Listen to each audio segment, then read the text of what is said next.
Assalamualaikum warahmatullahi wabarakatuh. Perkenalkan, kami kelompok 3 Kewirausahaan Sosial kelas A. Sebelumnya, perkenalkan anggota kami, yakni ada Wisnu, Octavia, Afrilia, Raihan, Nada, Hana, dan Risa. Pada video kali ini, kami akan menjelaskan rencana kewirausahaan sosial kami yang berjudul Pemberdayaan Istri Petani Miskin Ubi Jalar di Dusun Patihan, Desa Gadingsari, Kecamatan Sanden, Kabupaten Bantul, Provinsi DIY. Adapun komunitas sasaran yang kami ambil ialah IRT Petani Miskin Ubi Jalar Dusun Patihan. Kondisi geografis dan demografis komunitas sasaran. Yang pertama, kondisi geografis.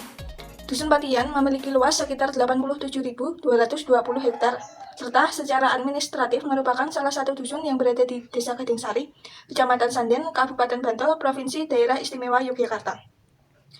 Dengan batas wilayah, di sebelah utara berbatasan dengan Dusun Wonoroto dan Dusun Wonorejo II, di sebelah timur berbatasan dengan Dusun Wonoroto, sebelah selatan berbatasan dengan Samudra Hindia, dan di sebelah barat berbatasan dengan Dusun Cangkring. Kemudian, jarak antara Dusun Patihan ke kota kecamatan sekitar 4 km, dari dusun ke kota kabupaten sekitar 15 km, dan dari desa ke kota provinsi sekitar 28 km. Dengan letak wilayah yang berdekatan dengan pesisir pantai, Dusun Patihan memiliki ketinggian pada 2-10 meter dari permukaan laut, serta memiliki struktur tanah yang berpasir. Meskipun memiliki tanah yang berpasir, namun wilayah tersebut malah sangat cocok untuk dimanfaatkan sebagai lahan pertanian. Kemudian, untuk sumber mata air, masyarakat Dusun Patihan menggunakan sumur untuk wilayah pemukiman, serta menggunakan sumur ber dan sungai untuk wilayah pertanian. Kemudian yang kedua, kondisi demografis komunitas sasaran. Dusun Patihan terdiri dari 4 rukun tetangga dengan jumlah kakak atau kepala keluarga sekitar 201, dengan wilayah paling padat adalah RT 04 dan yang paling rendah adalah RT 03. Sebagian besar masyarakat Dusun Patihan telah menyadari pentingnya pendidikan. Hal ini dapat dilihat dari banyaknya penduduk yang merupakan lulusan SMA, serta banyak pemuda-pemudi yang telah melanjutkan studi pada jenjang perguruan tinggi. Dalam kesehariannya, sebagian besar masyarakat Dusun Patihan bekerja pada sektor pertanian. Adapun hasil pertanian pada Dusun Patihan yaitu ubi jalar, cabai, padi, bawang merah, kacang tanah, serta lain sebagainya. Selain bekerja sebagai petani, sebagian besar masyarakat Dusun Patihan memiliki pekerjaan sampingan sebagai pedagang di objek wisata yang ada di Dusun Patihan. Pada biasanya, sebagian besar masyarakat Dusun Patihan akan memanfaatkan uang hasil panen untuk digunakan sebagai modal untuk berdagang, serta memanfaatkan uang keuntungan dari berdagang sebagai modal untuk bercocok tanam. Selanjutnya ada keterbatasan aset dan akses. Dari segi aset, yaitu minimnya keterampilan para petani ubi jalar yang ada di Dusun Patihan. Dari segi akses menuju Dusun Patihan ini tergolong sulit dijangkau karena jauh dari pusat desa dan juga kota, serta tidak adanya penerangan sepanjang jalan menuju Dusun Patihan. Selanjutnya ada modal komunitas. Modal komunitas ini ada 6. Yang pertama ada modal manusia, yaitu ibu rumah tangga Dusun Patihan memiliki motivasi untuk berdaya namun tidak memiliki keahlian. Yang kedua, modal fisik, yaitu rumah yang dijadikan tempat pengumpulan ubi dilakukan di salah satu rumah komunitas sasaran. Yang ketiga, modal lingkungan, yaitu sumber daya alam seperti perkebunan, sawah, dan juga laut. Yang keempat, ada modal sosial, yaitu dukungan sosial yang diberikan oleh masyarakat Dusun Patihan. Yang kelima, ada modal teknologi, yaitu smartphone dan internet. Yang terakhir, itu tuntutan pasar. Banyak konsumen yang ingin mengkonsumsi makanan sehat namun praktis dan juga ekonomi. Diagram Pareto. Dengan adanya diagram Pareto dapat menemukan masalah yang merupakan masalah terpenting dan harus segera diselesaikan, serta masalah mana yang dapat ditunda penyelesaiannya. Prinsip yang digunakan dalam diagram ini adalah aturan 80/20. 20% menunjukkan pekerjaan yang akan dikerjakan, sedangkan 80% menunjukkan manfaat atau hasil dari pekerjaan tersebut. Prinsip diagram Pareto mengingatkan kita untuk fokus pada 20% pekerjaan yang akan dikerjakan, namun tidak mengabaikan 80% hasil dari pekerjaan tersebut. Aturan ini harus dapat diterapkan untuk hal-hal lain, misalnya 20% cacat yang terjadi pada sistem disebabkan 80% masalahnya. 80% dari jenis penyebab rendahnya pendapatan petani ubi jalar yang disebabkan kurangnya inovasi pengolahan, dan 20% penyebab lain seperti hasil panen tidak memuaskan. Berikut hasil wawancara kepada 5 komunitas sasaran kita. orang komunitas sasaran yang telah kita wawancarai. Yang pertama ada Ibu Samila, berusia 50 tahun. Ibu Samila mengatakan, pendapatan penjualan ubi jalar rendah dikarenakan hanya sebagai buruh panggilan.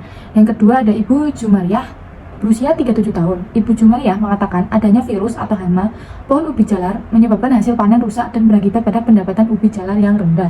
Yang ketiga ada Ibu Tukiyah, 55 tahun. Ibu Tukiyah mengatakan sebagai penyewa tanah untuk bertani dan memiliki pekerjaan sambilan menjadi pedagang kuliner di pantai untuk memutar pendapatan saat belum mulai panen. Dan yang keempat ada Ibu Darmiati, berusia 38 tahun. Ibu Darmiati mengatakan menjual ubi jalar secara mentah di pantai karena tidak memiliki keahlian untuk mengolah ubinya. Yang kelima ada Ibu Tri, berusia 50 tahun. Ibu Tri mengatakan hasil panen kurang stabil sehingga menjual langsung atau mentah ubi jalar di pantai. Dan dari diagram Pareto yang telah kami buat, mendapatkan hasil bahwa persentase jual ubi mentah dan kurang inovasi untuk mengolah ubi sangatlah mendominasi, yaitu 100% dari semua frekuensi yang ada. Selanjutnya adalah pohon masalah. Pohon masalah adalah metode yang digunakan untuk mengidentifikasi penyebab suatu masalah. Masalah utama dari pohon masalah merupakan hasil dari diagram Pareto. Berdasarkan diagram Pareto yang kami buat, masalah utama di sini adalah pendapatan petani ubi jalar yang rendah. Pendapatan yang rendah ini akan berdampak pada kesejahteraan keluarga petani ubi jalar.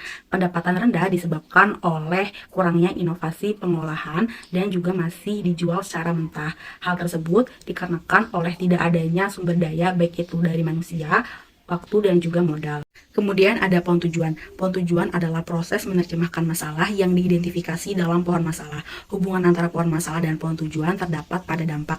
Dampak dari kedua pohon tersebut adalah tujuan jangka panjang atau goals. Masalah utamanya adalah tujuan program atau purpose. Dan tujuan dari kedua pohon tersebut adalah output. Di sini dapat dilihat bahwa goals yang ingin kita capai yaitu dapat meningkatkan pendapatan sehingga kesejahteraan keluarga petani ubi jalar juga ikut meningkat.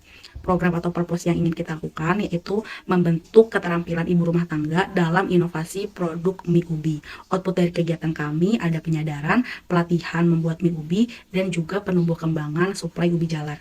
Selanjutnya ada skums. Yang pertama ini ada size. Size yang digunakan di sini mengikuti plastik packaging yaitu 10 x 17,6 dengan berat 85 gram. Yang kedua ada color yaitu tua. Yang ketiga ada use atau kegunaan. Yang kegunaannya di sini untuk dikonsumsi oleh orang-orang yang ingin hidup sehat. Selanjutnya ada material atau bahan yaitu ada ubi jalar umum, tepung terigu, tepung tapioka, tepung beras, telur, garam, air, dan juga minyak. Selanjutnya ada part atau bagian. Bagian yang digunakan di sini adalah daging ubi ungu. Selanjutnya ada shapes atau bentuk. Bentuk umum yang digunakan di sini adalah pipih dan lurus. Yang terakhir ada name yaitu miu.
Baik, di sini saya akan menjelaskan mengenai manajemen risiko. Di dalam manajemen risiko dibagi atas dua macam, yakni risiko murni dan risiko spekulatif.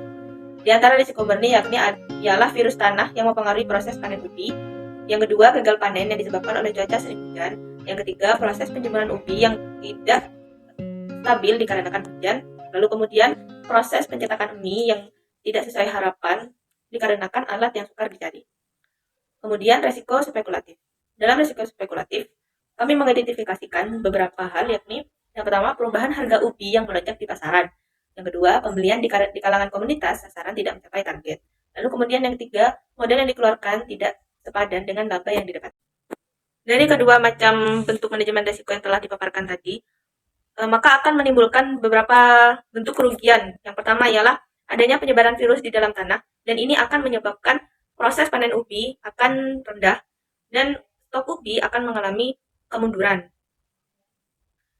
Di samping itu, kualitas ubi akan menurun, dan tidak layak untuk dipakai dalam proses pengelolaan mie ubi ini.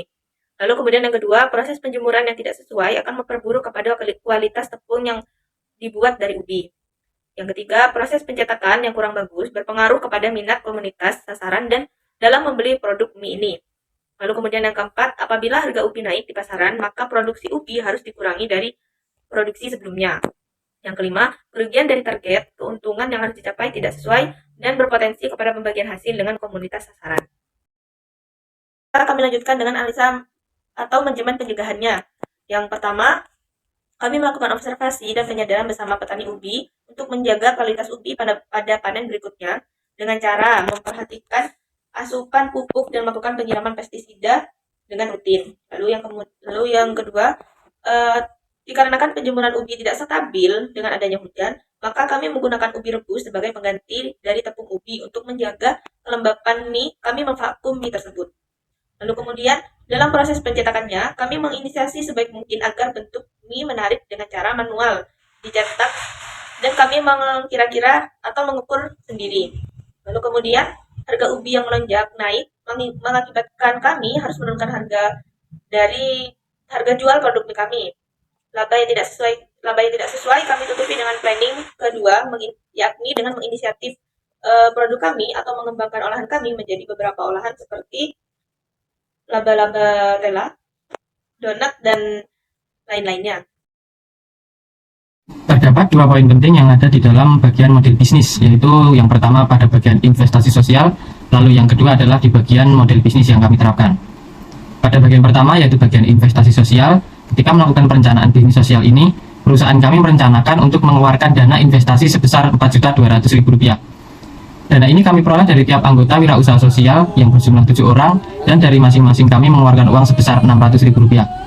Kemudian anggaran dari investasi sosial ini akan kami pergunakan sebagai modal awal dalam bahan baku, pembelian peralatan, sebagai dana untuk biaya produksi, dan sisa dari dana ini juga kami pergunakan sebagai anggaran pelaksanaan sosialisasi ke warga Patahan, seperti dalam pembelian minum, snack, dan lain-lain.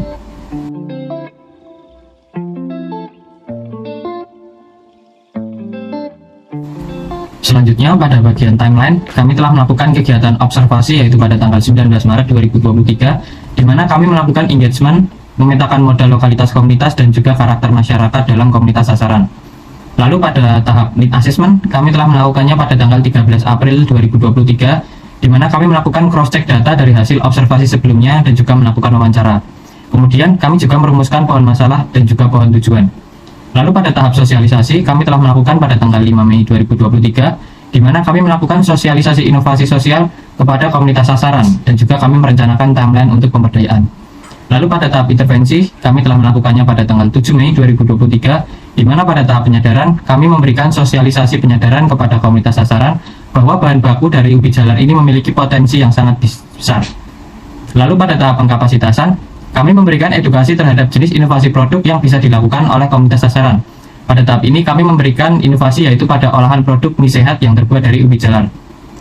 Lalu pada bagian pendayaan, kami membuat kesepakatan dengan komunitas sasaran yaitu terkait dengan mekanisme kerjasama antara komunitas sasaran dengan kami selaku wirausaha sosial, yaitu sebagai komunitas sasaran sebagai supplier atau pemasok dalam bahan baku seperti jumlah, biaya, dan lain-lain yang dibutuhkan.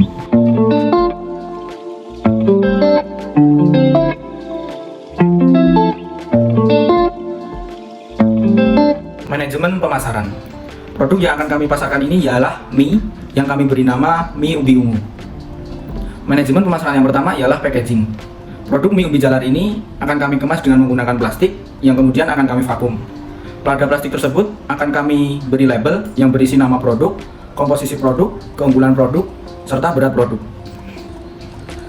Pada pemesanan produk mie ubi jalar secara online, kami menambahkan kemasan tambahan yakni berupa box. Box ini berguna untuk menjaga keamanan produk pada saat proses pengiriman. Produk mie ubi jalar ini akan kami jual dengan harga Rp7.000 per 85 gram. Manajemen pemasaran yang kedua yakni teknis pemasaran. Teknis pemasaran akan dilakukan secara offline dan juga online. Untuk pemasaran secara offline, kami akan menitipkan produk mie ubi jalar ini ke toko Aza Frozen Food. Toko Aza Frozen Food ini sudah ada beberapa cabang yang ada di Yogyakarta. Selain itu, kami juga memasarkan produk ini secara online, yakni untuk yang pertama kami akan mengupload produk kami ini ke dalam marketplace. Kemudian kami juga akan mempromosikan produk ini dengan cara mengiklankan di WhatsApp, Instagram, dan juga Facebook. Selain itu, kami juga membuka akun e-commerce yang ada di Shopee dengan nama Dapur Mama Rey. Baik, selanjutnya yaitu manajemen keuangan. Dalam manajemen keuangan terdapat alokasi dana yang digunakan untuk membeli peralatan dan bahan-bahan yang dibutuhkan dalam proses produksi. Yang pertama yaitu ada alat cetak mie, kemudian ada kompor gas, kemudian ada tabung gas, timbangan digital, mesin vakum, panci, air bersih, kemudian ada ubi, tepung terigu protein tinggi, kemudian ada garam, tepung beras, telur, kemudian ada tepung tapioka, chili oil, garlic powder, kaldu jamur, biaya listrik, bensin, kantong plastik, dan stiker. Di mana total dari kebutuhan tersebut yakni Rp703.500. Selanjutnya pada manajemen keuangan terdapat perkiraan pendapatan pada produksi pertama. Dalam produksi pertama yaitu menghasilkan 94 pieces, kemudian dengan modal awal Rp703.500, di mana harga kotornya yaitu Rp4.837 per pieces, dengan harga jual Rp7.000, dihasilkan profit sebanyak Rp2.163 per pieces. Lalu dalam total produksi, total profit dalam satu kali produksi yaitu Rp194.670, dan pendapatan kotor pada bulan pertama yaitu Rp5.040.000, dengan profit bulan pertama yaitu Rp1.557.360. Kemudian perkiraan pendapatan pada bulan kedua yaitu dengan jumlah produk sebanyak 752 pieces, karena dalam satu bulan terdapat 8 kali produksi, yaitu dalam satu minggu terdapat 2 kali produksi seperti itu. Kemudian reinvestasi yaitu berupa modal produksi dan upgrade sebanyak Rp4.968.400, dengan harga kotor Rp5.487, di mana harga jualnya yaitu menjadi Rp8.000. Kemudian profit yang didapatkan yaitu Rp2.513, dengan total profit dalam satu kali produksi yaitu Rp236.222. Kemudian pendapatan kotor pada bulan kedua yaitu sebanyak Rp6.016.000, dan profit pada bulan kedua totalnya yaitu Rp1.889.513. Baik, untuk selanjutnya yaitu mengenai investasi. Jadi investasi dalam kelompok ini per orangnya yaitu Rp600.000 didapatkan dari iuran per orang. Jumlah anggotanya sebanyak 7 orang, jadi total ada 4.200.000. Kemudian hasil keuntungan dari bulan pertama yaitu tadi Rp1.557.360 untuk disimpan, di mana hasil tersebut digunakan untuk upgrade produk mulai dari packaging dan peralatan produksi. Nah, berikut perinciannya. Yang pertama yaitu ada oven seharga Rp1.200.000, kemudian packaging dengan packaging plastik ramah lingkungan yaitu Rp263.200, kemudian ada gas yaitu Rp22.000. Nah, sisa dari keuntungan untuk upgrade produksi yaitu Rp141.376, di mana uang tersebut disimpan untuk dijadikan biaya tidak terduga ataupun dibagikan dengan anggota kelompok di bulan selanjutnya. Pada bulan kedua, kami menaikkan harga jual mie karena kami telah mengupgrade packaging dan perubahan dari mie frozen food menjadi mie oven. Sekian dari saya.